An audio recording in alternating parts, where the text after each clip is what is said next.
Hello everyone and welcome to the channel Ramblers in Classes. So student, today in this video we are going to discuss modern India.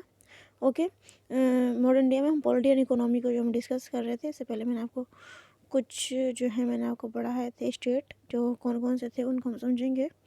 कौन कौन से पहले मैं discuss करवा चुकी हूँ। सबसे पहले आपको मैंने पढ़ाया था हैदराबाद। ठीक है, हैदराबाद मैंने पढ़ाया था। हम कहाँ कब की बात कर रहे थे? मॉडर्न इंडिया की बात कर रहे थे। ठीक है, 1720 से हम बात करेंगे हैदराबाद की। उसके बाद मैंने आपको पढ़ाया था कर्नाटक। ओके, क्या पढ़ाया था स्टूडेंट? कर्नाटक पढ़ा, उसके बारे में मैंने पढ़ाया था आपको बंगाल। ठीक, उसके बाद मैंने आपको पढ़ाया था किसके बारे में? अवध, जिसे हम बोलते हैं लखनऊ। ठीक, उसके बाद में मैंने आपको पढ़ाया था मैसूर, जिसके अंदर हमने किसके बारे में पढ़ा था? हैदर अली के बारे में पढ़ा था। ठीक है, उसके बाद में मैंने इनके मैसूर के बारे में मैंने आपको पढ़ाया था हैदर अली के विषय में पढ़ाया था। हैदर अली के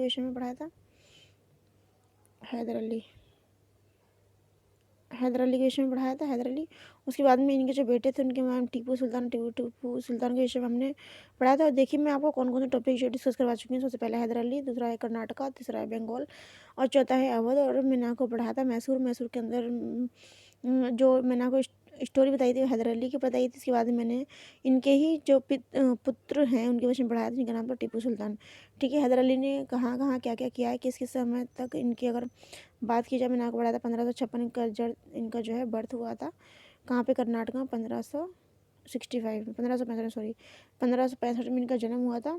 और बात की जाए इनकी मृत्यु की तो मैंने आपको बताया था 1782 में। 1565 नहीं, 1765 सॉरी, 1782 1565 एक रॉन्ग हो गया थोड़ा सा, 1721-22 था अगर आपको ध्यान हो तो, 1721 या फिर 22। ठीक, ऑप्शन में 21-22 के आपको नज़दीक में ही आपको आंसर जो है टिक करना है। ठीक है, 1721-22 1782 की डेथ हो गई थी। उसके बाद हमने पढ़ा था सर टीपू सुल्तान के बारे में आपको पढ़ाया था। इनको काफ़ी सारी लैंग्वेजेस आज में इसमें जिसके अंदर मैंने आपको पढ़ाया था उर्दू, अरबी और फारसी के अलावा मैंने आपको पढ़ाया था किसके विषय में? टीपू सुल्तान को लैंग्वेज आया करती थी, कौन से? कन्नड़ लैंग्वेज आया करती थी। इसके साथ मैंने आपको पढ़ाया था टीपू सुल्तान ने किसकी स्थापना की थी? Jacobin club. एक बार लिखेंगे हम, जो इम्पोर्टेंट है मैं उसको दोबारा से रिवीजन करवाने की कोशिश करूँगी। जैकोबिन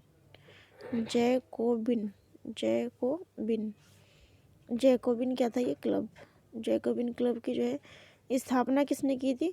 तो जैकोबिन क्लब की स्थापना टीपू सुल्तान ने भी की थी। और मैंने आपको पढ़ाया था कि ये जो एक मंदिर था वो उसको जो तोड़ दिया गया था, उसके बाद में मैसूर के जो टीपू सुल्तान थे उन्होंने उसके लिए काफ़ी सारा पैसा दिया था, मैंने आपको बताया था।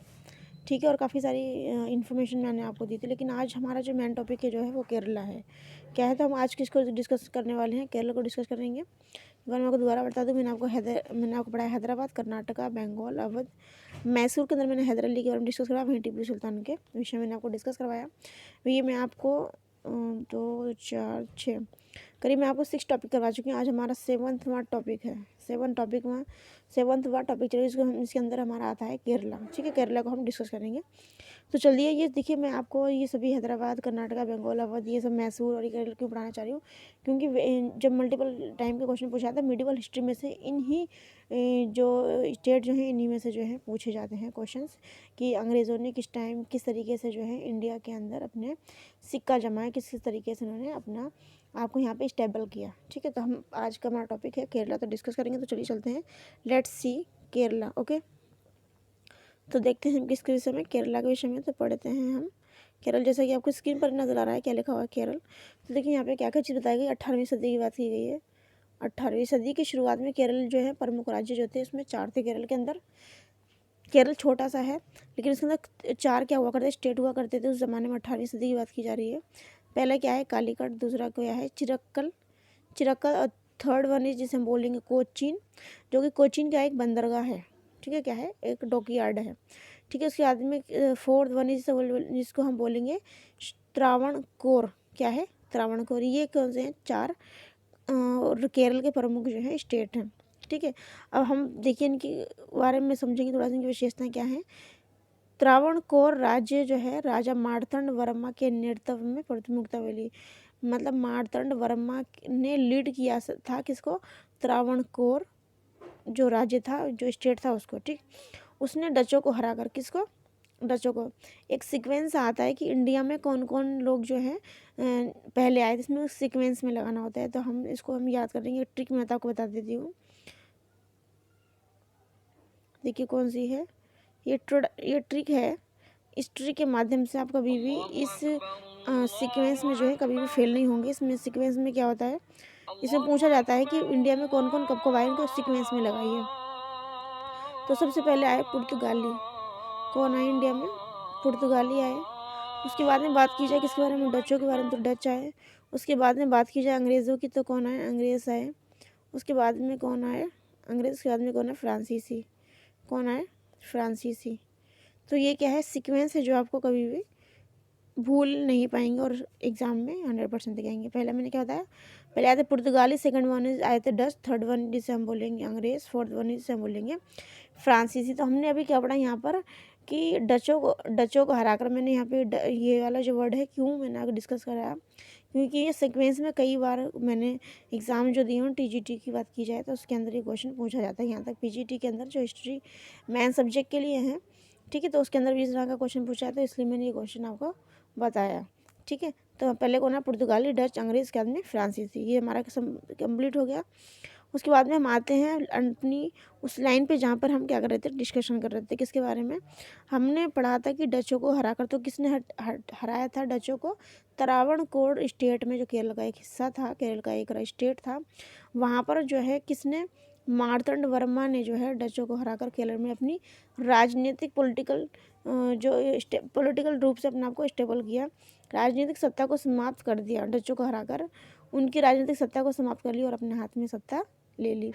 मार्तंड वर्मा ने यूरोपीय मॉडल के आधार पर अपनी सेना का गठन किया। किसके आधार पर? तो देखिए ये भी क्वेश्चन आता है कि यूरोपीय आधार पर, भारतीय आधार पर, फ्रांसीसी आधार पर, कई आधार पर, तो यूरोपीय आधार पर सेना गठन किसने किया? मार्तंड वर्मा ने। मार्तंड वर्मा ने किसको लीड किया था? तो मार्तंड वर्मा ने लीड किया था त्रावणकोर राज्य को लीड किया था। ठीक, हमने ही पढ़ा था त्रावणकोर राज्य को जो है मार्तंड वर्मा ने क्या किया था? लीड किया था। आगे क्या लिखा है? मार्तंड वर्मा ने अपने राज्य में सिंचाई व्यवस्था, देखिए बहुत ज़्यादा एक एक लाइन, एक एक वर्ड बहुत इंपॉर्टेंट है।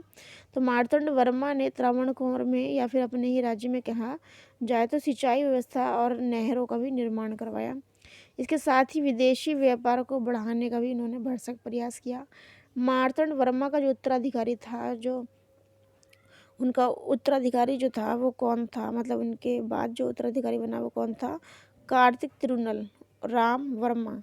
कार्तिक तिरुनल राम वर्मा थे।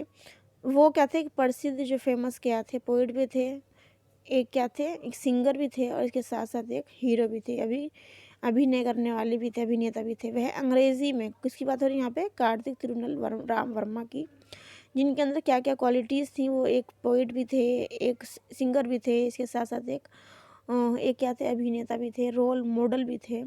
ठीक है, अंग्रेज़ी में धारा प्रवाह जो है बातचीत किया करते थे उस ज़माने में, जिनका नाम था कार्तिक तिरुनल राम वर्मा। उनको यूरोपीय मामलों में जो है गहरी रुचि थी। ठीक है, उनके अंदर क्यूरियोसिटी थी यूरोपीय मामलों में जानने की, उसी तरीके से उनके अंदर नॉलेज भी थी और उनको काफ़ी रुचि भी थी, यूरोपीय मामलों को जानने की इच्छा थी उनकी। 18वीं शताब्दी में इस क्षेत्र में मलयालम साहित्य का जो है काफ़ी विकास हुआ। तो मलयालम साहित्य का विकास कब हुआ? तो हम बोलेंगे 18वीं शताब्दी में हुआ। तो ये किसके समय में हुआ? तो हम पढ़ेंगे किसके बारे में? कार्तिक तिरुनल राम वर्मा। किसके बारे में? कार्तिक तिरुनल राम वर्मा के समय में मलयालम साहित्य का जो है काफ़ी विकास हुआ। इस काल में त्रावणकोर राज्य की कैपिटल जो थी वो क्या थी? त्रिवेंद्रम, जिसको वर्तमान समय में तिरुवनंतपुरम कहते हैं। क्या बोलते हैं? तिरुवनंतपुरम कहते हैं। संस्कृत के विद्वानों का प्रमुख केंद्र थी। जितने भी संस्कृत के जो विद्वान थे उनका प्रमुख केंद्र जो थी वो क्या थी? तिरुवनंतपुरम थी, जिसको त्रिवेंद्रम भी कहा जाता है। ये कैपिटल थी किसकी? तो त्रावणकोर की जो है राजधानी थी त्रिवेंद्रम, जिसको तिरुवनंतपुरम वर्तमान समय में जाना जाता है। केरल के महान कवि जिसका नाम था Kunjan Nambiar. Kunjan Nambiar very very is important. Kunjan Nambiar से जो है काफ़ी सारे क्वेश्चन पुटअप होते हैं। तो क्या लिखा हुआ? केरल के महान कवि जिसका नाम था कुंजन नम्बियार इसी समय के क्या थे? प्रमुख इसी समय के में थे। 18वीं शताब्दी की बात हो रही है यहाँ पर, जिस 18वीं की शताब्दी के साथ साथ हम कह सकते हैं कार्तिक तिरुनल राम वर्मा के समय की बात हो रही है। ठीक है, तो आज के लिए बस नहीं है। Take care, bye bye, God bless you all.